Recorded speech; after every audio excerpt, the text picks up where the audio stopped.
بسم اللہ الرحمن الرحیم۔ شریک حیات ایزا کلم بنت اسلم۔ قسط نمبر 4۔ وہ بستر پر چت لیٹا چھت کو گھور رہا تھا۔ 4 افراد خانہ کے باوجود حیدر کی زندگی چار دیواری میں قید ہو کر رہ گئی تھی۔ اس کی محبت تک اس حالت میں اسے چھوڑ گئی تھی۔ وہ نہیں جان پایا تھا کہ جرگہ اس سے کیا کروانا چاہتا تھا، مگر وہ یہ جانتا تھا کہ اب جو بھی اس کی زندگی میں آئے گی وہ عورت نام کی شے سے صرف نفرت ہی کرے گا۔ اس کا وجود میرے لیے مخصوص اسٹور میں پڑے پرانے سامان کی طرح ہوگا جس کے آخر میں باہر پھینک دیا جائے گا۔ وہ انہی سوچوں میں تھا کہ اچانک دروازہ کھلا۔ دیکھیں، آپ لوگوں نے مجھے سزا دے دی ہے، نابختو کو جیل مت بھیجیں، میں ہاتھ جوڑتی ہوں۔ مگر مخالف عورت نے اس کی کلائی مضبوطی سے تھام رکھی تھی۔ اسی انداز سے کھینچ کر اندر پھینک کر دروازہ بند کر دیا۔ وہ فرش پر گر پڑی اور حیدر بستر پر لیٹا ہی اس لڑکی کا رونا دیکھ رہا تھا جو فرش پر ہی سمٹ کر بیٹھ گئی تھی اور اب سر گھٹنوں میں دیے رو رہی تھی۔ اس نے چند لمحے اسے دیکھا، پھر بلینکٹ ٹھیک کرتا آنکھیں بند کر گیا، مگر اب دھیان کہاں کہیں اور لگنا تھا، اس لیے پھر اسے دیکھنے لگا۔ کیا تم رونا بند کر سکتی ہو؟ مجھے سونا ہے۔ روبا نے بھیگا چہرہ اٹھا کر اسے دیکھا جو بستر پر لیٹا اسے حکم دے رہا تھا۔ کیسا بے حس انسان ہے، اٹھنا بھی ضروری نہیں سمجھا۔ اپنے کپڑے سنبھالتی وہ اٹھی اور اس کے قریب چل دی اور ہاتھ جوڑ کر کھڑی ہو گئی۔ میں آپ کے سامنے ہاتھ جوڑتی ہوں، جرگے نے مجھے سزا دے دی ہے تو بختاور کو بخش دیں۔ وہ بچہ تھا، غلطی ہو گئی، اس میں ساری زندگی آپ کی غلامی کروں گی، آپ جو کہیں گے میں کروں گی، مگر پلیز بختاور کو بخش دیں، اسے پولیس میں نہ دیں، آپ ایک بار نیچے چل کر سب کو بتا دیں۔ حیدر نے حیرت سے اسے دیکھا۔ چل کر تمہیں میرے بارے میں پتہ بھی ہے؟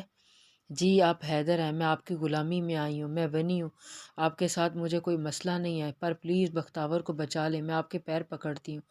اس نے اس کے کمبل میں چھپے پیروں کو پکڑ لیا تھا۔ حیدر نے پیچھے کرنے کے لیے ہلایا بھی نہیں تھا، جسے دیکھ کر وہ اس سے اور بدگمان ہوئی تھی۔ اتنی اکڑ ہے کہ لڑکی پیر پکڑ کر کھڑی ہے اور وہ منع نہیں کر رہا، پیر ہی پیچھے کر لے، پلیز ایک بار چل کر اپنے چاچا سے کہہ دیں کہ بختاور کو پولیس میں نہ دیں۔ حیدر نے ناگواری سے دیکھا۔ ہاتھ ہٹائیں۔ اس نے فوراً ہاتھ ہٹا دیے جب حیدر کو کمبل سیدھا کرتے دیکھا۔ پلیز مہک دیں، پلیز ایک بار چل کر پولیس سے بات کر لیں، پھر آپ جو کہیں گے میں کروں گی، پلیز۔ اس کی آوازوں سے تنگ آ کر حیدر نے بیزاری سے اسے دیکھا۔ نہیں چل سکتا، میں اپاہج ہوں، بیساکھی کے سہارے بھی نہیں چل سکتا۔ اس کی بات نے روبا کے پیروں کے نیچے سے زمین کھینچ لی۔ وہ چند لمحے اسے دیکھتی رہی جو کوفت سے لیٹ چکا تھا۔ اسے چھوڑے وہ دروازے کی طرف بڑھ گئی تھی جو بند تھا۔ پلیز دروازہ کھولیں، پلیز بختاور کو چھوڑ دیں، پلیز۔ حیدر نے کمفرٹیبل اتار کر اسے دیکھا۔ اسے چند لمحوں کے لیے اس پر ترس آیا تھا۔ سائڈ ٹیبل پر پڑا اپنا فون اٹھایا۔ ہیلو، السلام علیکم چچا جان۔ دروازے کو جھنجھوڑنا چھوڑ کر اسے دیکھا جو فون پر بات کر رہا تھا۔ چچا، فیصلہ ہونے کے بعد اس بچے کو پولیس کے حوالے کیوں کیا جا رہا ہے؟ وہ پر امید نظروں سے حیدر کو دیکھ رہی تھی۔ چچا کی بات سن کر اس نے فون بند کر دیا۔ وہ کہہ رہے انہیں پتہ نہیں تھا کہ چچی نے کال کر دی تھی، لیکن انہوں نے پولیس کو واپس بھیج دیا۔ تمہارا بھائی گھر چلا گیا ہے۔ اس کے چہرے پر جاندار مسکراہٹ آ گئی تھی، اس لیے ایک دم اس کے قریب چلی گئی۔ تھینک یو سو مچ۔ اصابت میں سر ہلا کر وہ دوبارہ لیٹ گیا تھا۔ اس کا اتنا روکھا رویہ، مگر کسی کی نرم اور حلیمی کی اس نے امید کب کی تھی۔ چپ چاپ اٹھ کر صوفے کی جانب بڑھ گئی تھی۔ چند لمحے بعد ہی بیڈ سے بھاری پرسکون سانسوں کی آواز آنے لگی تھی، مگر اس کی نیند تو اس لمحے ہی اڑ گئی تھی جب اسے حیدر کی اصلیت پتہ چلی تھی۔ آہستہ آہستہ اسے سب سمجھ آ رہا تھا کہ کیوں اتنے بڑے حادثے پر فیصلہ پولیس کی بجائے جرگے سے کروایا گیا، کیوں خون کے بدلے خون کی بجائے ونی کی ڈیمانڈ کی گئی، اس انسان کے عیب بھرنے کے لیے۔ اس حالت میں اس کی شادی ناممکن سی تھی۔ ایسے لوگ بھی ہوتے ہیں دنیا میں۔ اپنے بیٹے کی موت کا سودا کر لیا دوسرے کی خوشحالی کے لیے۔ وہ انہیں سوچوں میں گم تھی جب دروازہ کھلا۔ حاشر صاحب کو دیکھ کر وہ کھڑی ہو گئی تھی۔ تم خاموش قدم اٹھاتے وہ حیدر کی جانب آئے، اسے دیکھا اور اس کی جانب مڑ گئے۔ باہر آئیں، آپ سے بات کرنی ہے۔ ان کی پشت کو گھورتے اس نے تعاقب میں قدم اٹھائے تو خوف پل پل بڑھتا گیا۔ ڈرائنگ روم میں آنے کے بعد انہوں نے اسے صوفے پر بیٹھنے کا اشارہ کیا۔ ایک کونے سے لگتی وہ وہیں سمٹ گئی۔ دیکھیں بیٹا، جو ہوا وہ بالکل بھی ٹھیک نہیں تھا، یہ بات آپ بھی جانتی ہیں اور میں بھی۔ میں نے یہ فیصلہ کیوں کیا اس کے بارے میں آپ کو شاید پتہ چل گیا ہوگا۔ حیدر چل نہیں سکتا، اس کے لیے ہم نے یہ فیصلہ کیا۔ جی ایسے فیصلے قیمتی چیزوں کے لیے تھوڑی کیے جاتے ہیں۔ اس کی بات کا مطلب سمجھتے انہوں نے حیرت سے اسے دیکھا۔ وہ نایاب ہے، سر جھکائے وہ بس بے بسی سے مسکرا دی تھی، جس پر انہوں نے غصہ آیا، مگر وہ ضبط کر گئے۔ چاند میں بھی داغ ہوتا ہے، مگر شاید روبا نہیں چاہتی تھی کہ وہ پرسکون رہیں، اس لیے نشتر پر نشتر چھوڑ رہی تھی۔ جانتی ہی کیا ہیں آپ حیدر کے بارے میں؟ دبے غصے کو محسوس کر کے وہ اور سمٹ گئی تھی۔ وہ ہمیشہ سے ہی تو ایسا نہیں تھا، وہ میجر تھا۔ چند دن پہلے ہی اس کی یہ حالت ہوئی جس دن آپ کے بھائی نے یشمان کا قتل کیا۔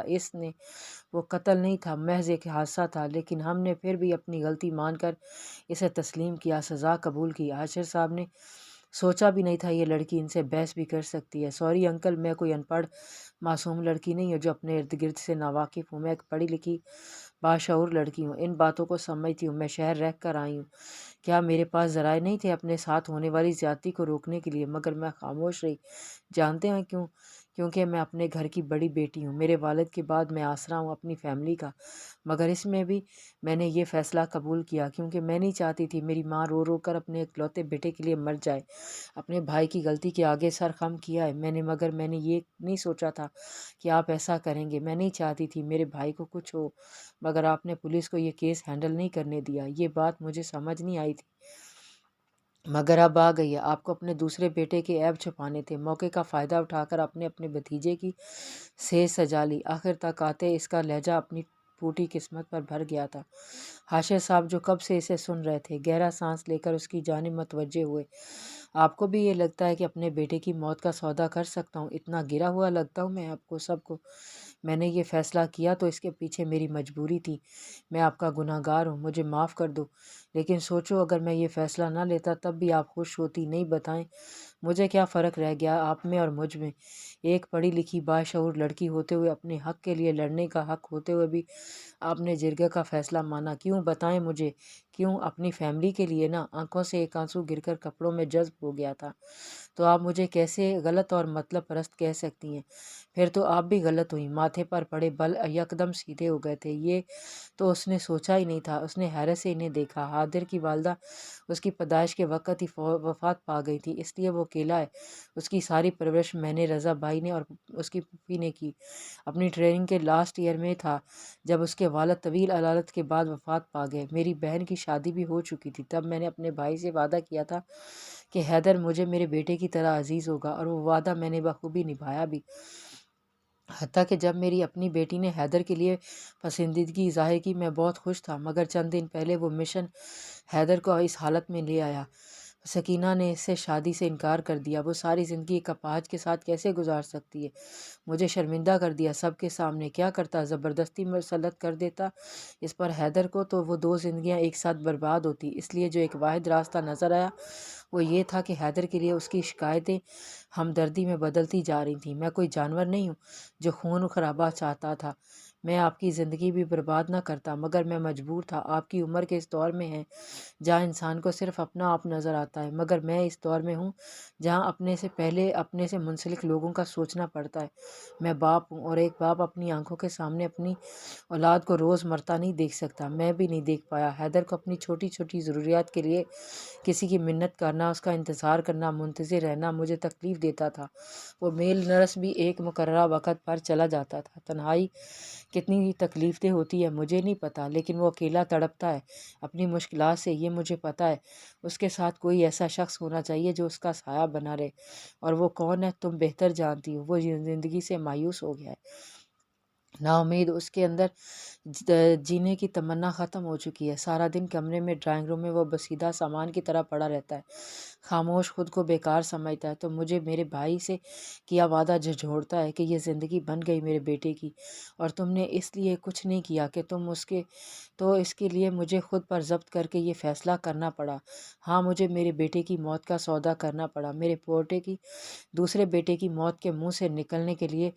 اس گھر میں تمہارے ساتھ کوئی زیادتی نہیں ہوگی جب تک حیدر ٹھیک نہیں ہو جاتا تم اس کے ساتھ رہو گی، اور اس کے ٹھیک ہونے کے بعد تمہارا فیصلہ ہوگا تمہیں اس کے ساتھ رہنا ہے یا نہیں۔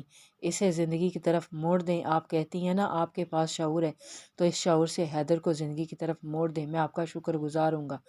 باقی آپ اب خود سوچنا ہے کہ یہ سب آپ نرس بن کر کریں گی یا شریک حیات۔ اسے سوچتا چھوڑ کر وہ چلے گئے تھے۔ کافی دیر وہ وہیں بیٹھی سوچتی رہی، کیا کرے کیا نہ کرے، وہ الجھن میں پھنس گئی تھی۔ پھر اچانک سے کچھ یاد آیا۔ اس کی والدہ، وہ 13 سال کی تھی جب ان کا انتقال ہوا تھا۔ روز رات کو وہ ان سے ڈھیروں ساری باتیں کیا کرتی تھی۔ امی میں اچھی لڑکی ہوں نا؟ ان کے ساتھ لیٹی اس نے چہک کر اس سے پوچھا تھا، تو انہوں نے مسکرا کر اسے دیکھا۔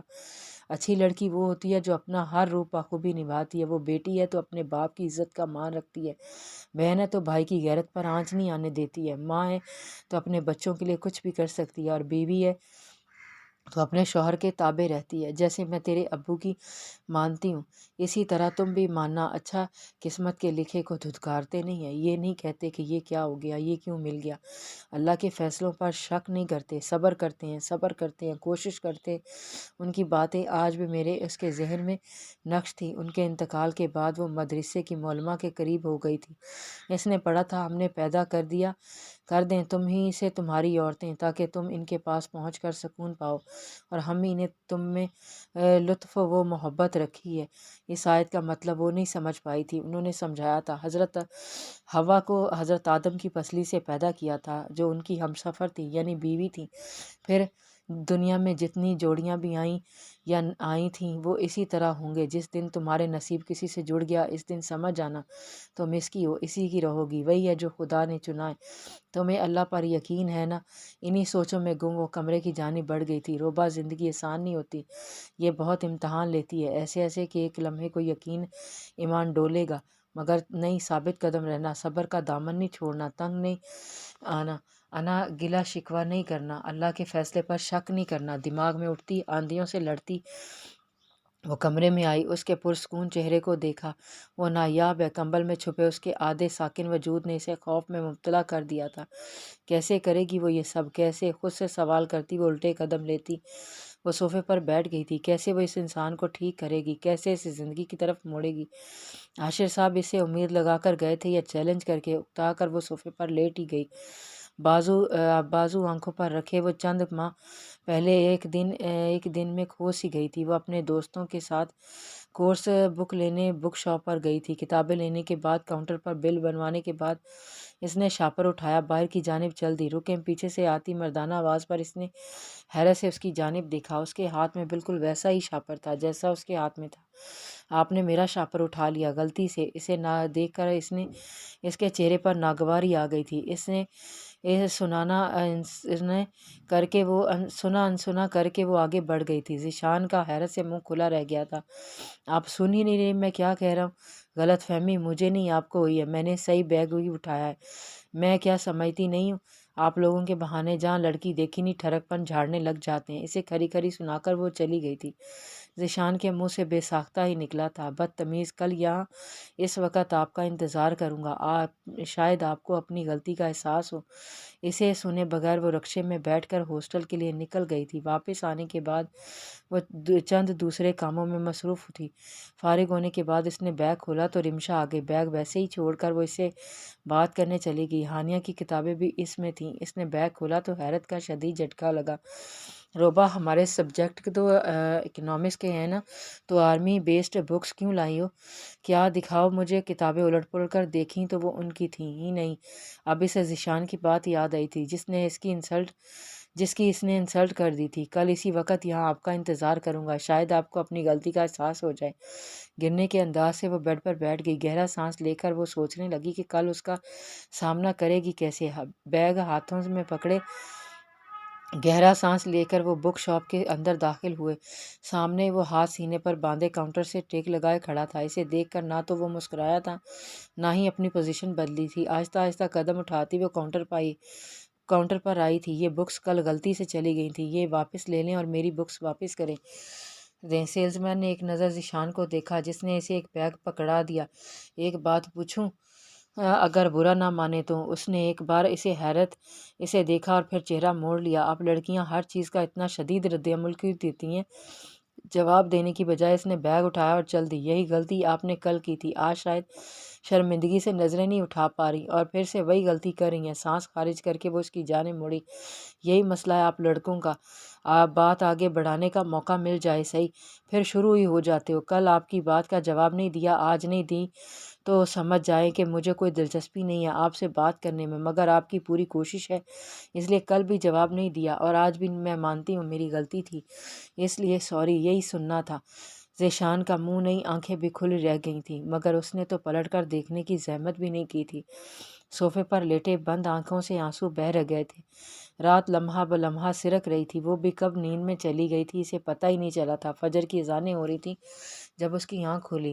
ملتے اس نے سامنے بیڈ پر دیکھا جہاں وہ ابھی تک سو رہا تھا۔ بلا شبہ یہ اس کی نئی زندگی کا نیا دن تھا، مگر یہ خوشحال تھا یا بدحال وہ تو وقت ہی بتا سکتا تھا۔ کھڑکیوں سے پردے ہٹا کر اس نے سیاہی کو چیر کر اگتے سورج کو دیکھا جو اپنی روشنی چاروں سو پھیلانے کی کوشش کر رہا تھا۔ نیچے جھک کر شبنمی قطروں سے بھرے لان کو دیکھا، پھولوں کی پتیوں پر ٹھہرے پانی بوند بوند نیچے گر رہا تھا۔ آسمان کر چند ہی پرندے تھے جو رزق کی تلاش میں نکلے تھے۔ گہرا سانس ہوا کے سپرد کر کے وہ وضو کرنے چلی گئی تھی۔ وضو کرنے کے بعد جائے نماز ڈھونڈا جو اسے الماری کے آخری حصے میں مل گیا۔ نماز پڑھنے کے بعد دعا میں ہاتھ اٹھائے وہ بے بس ہو گئی تھی۔ کیا مانگوں آپ سے، کیا گلہ کروں؟ گلہ کروں تو گناہ گار، دعاؤں مانگوں تو گناہ گار۔ اتنا بے بس تو کبھی محسوس نہیں کیا خود کو۔ اس کو سمجھ نہیں آ رہا کیا کروں کیا نہ کروں۔ سوال کے ساتھ ہی ہاتھ دعا سے گر گئے تھے۔ اس کی عادت تھی نماز کے بعد قرآن پڑھنے کی، جو اب اسے ڈھونڈنا تھا۔ Book shelf, study table, dressing کے دراز سب کھنگال چکی تھی۔ بیڈ کی دوسری سائڈ ٹیبل کی اب جو آخری بچا تھا وہ حیدر کے پاس والا تھا جو ابھی بھی سو رہا تھا۔ اس نے آرام سے چابی گھمایا، دراز تو کھل گیا تھا مگر نکل نہیں رہا تھا، پھنس رہا تھا۔ چند لمحے تو آرام سے کوشش کرتی رہی، پھر ایک دم زور لگایا تھا دراز کے ساتھ۔ پورا ٹیبل ہل گیا تھا جس کی وجہ سے شیشے کا گلاس فرش پر گر کر آخری صدا لگا کر چکنا چور ہو گیا تھا۔ گلاس ٹوٹنے کی آواز سے حیدر کی آنکھ بھی کھل گئی تھی۔ اٹھ تو وہ سکتا نہیں تھا، اس لیے لیٹے لیٹے ہی اس نے روبا کو دیکھا تو جو شرمندگی سے اسے ہی دیکھ رہی تھی۔ اسی سے سوری، وہ قرآن پاک نکالنا تھا، میں پڑھتا ہوں روز تو سفیان اسے یہیں رکھ جاتا ہے، ورنہ یہ بک ریک میں پڑا ہوتا ہے۔ یہ دراز کھلنے میں تھوڑا مسئلہ کرتا ہے، تھوڑا اوپر اٹھا کر نکالنا پڑتا ہے، آئندہ خیال رکھیے گا۔ اس وجہ سے نہیں میری نیند خراب ہو گئی بلکہ آپ کو چوٹ نہ لگے۔ روبا کا حیرت سے اسے دیکھتی رہ گئی۔ کل رات اس کا لہجہ کیسا تھا اور اب اتنا پرسکون شانت کے سر ہلا کر قرآن پڑھنے بیٹھ گئی۔ اس نے خدا سے سوال کیا تھا کہ کیا کرے۔ قرآن کھولا، جو پہلی آیت نظر آئی وہ تھی ترجمہ: ایمان والو صبر اور نماز سے مدد لیا کرو، بے شک خدا صبر کرنے والوں کے ساتھ ہے۔ صبر کی تلقین ہوئی تھی، اب کب تک صبر کرنا تھا۔ قرآن پڑھنے کے بعد اس نے اسے وہیں رکھ دیا تھا۔ وہ ابھی بھی بستر پر سیدھا لیٹا فون استعمال کر رہا تھا۔ آپ نماز نہیں پڑھیں گی؟ میرا وضو نہیں ہوتا، خود کر نہیں پاتا تو اس لیے رہ جاتی ہے۔ 7 بجے تک سفیان آ جائے گا تو پڑھ لوں گا، مگر تب تک تو دیر ہو جائے گی۔ اس بات پر وہ خاموش رہا تھا۔ تمہیں حیدر کے ساتھ تب تک رہنا جب تک وہ ٹھیک نہیں ہو جاتا۔ اب یہ آپ کو سوچنا ہے کہ سب آپ نے نرس بن کر کرنا ہے یا میں کروا دوں۔ اس نے حیرت سے اسے دیکھا۔ جاری ہے